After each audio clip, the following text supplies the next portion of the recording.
Si vous voulez bien me suivre. Oui, bien sûr.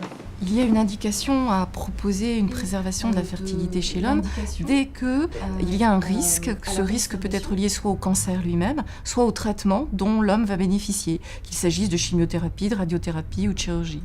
Donc en pratique, dès l'annonce du cancer, il est important d'évoquer la possibilité d'offrir cette préservation de fertilité. Vous expliquez les modalités de cette autoconservation de spermatozoïdes. Si ça s'adresse à un homme, les choses sont relativement simples. À partir du moment où il a des spermatozoïdes parce qu'il est pubère, on va congeler les spermatozoïdes. Ça se congèle très très bien depuis très longtemps, on connaît très bien les techniques, elle est très efficace et vu le nombre des spermatozoïdes qu'on congèle, on en aura toujours suffisamment pour le projet d'enfant de cet homme. Devoir vous demander d'effectuer un recueil de sperme. Et donc, la première chose qui sera faite, c'est que le sperme sera analysé. On a la consultation avec explication du principe de la préservation de la fertilité, signature du consentement, ça c'est important aussi. Et après, il va être amené dans une salle de recueil qui est dans un endroit calme. Et là, il fera son prélèvement par masturbation dans un réceptacle. Et c'est ce réceptacle après qui va au laboratoire, qui est mis au chaud avant d'être analysé.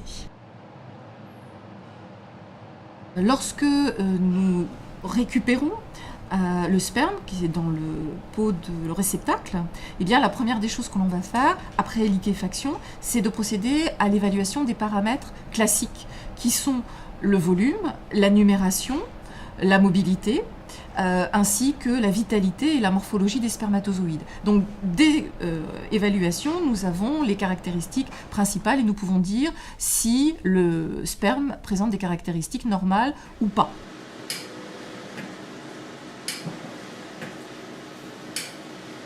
Pour l'homme, sur la congélation du sperme, on a maintenant une activité qui a démarré depuis très longtemps, au moment de la création des CECOS, des centres d'études et de conservation de l'œuf et du sperme, en 1970. Et là, on a vraiment un bon recul et ça fonctionne très bien.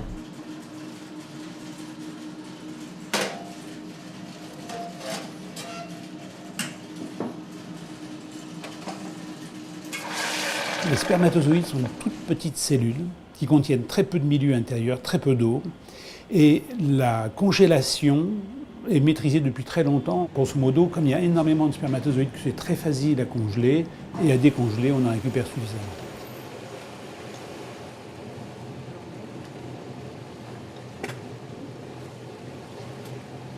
La stabilité, c'est-à-dire le maintien dans le temps de la qualité des spermatozoïdes, oui, elle est avérée.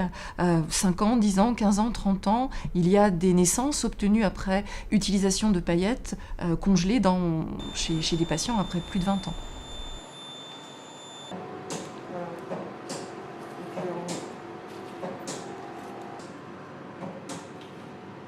En congelant du sperme, on offre une réelle possibilité à l'homme de pouvoir concevoir une fois qu'il aura eu son traitement, qu'il sera guéri et qu'il aura un projet d'enfant avec sa conjointe.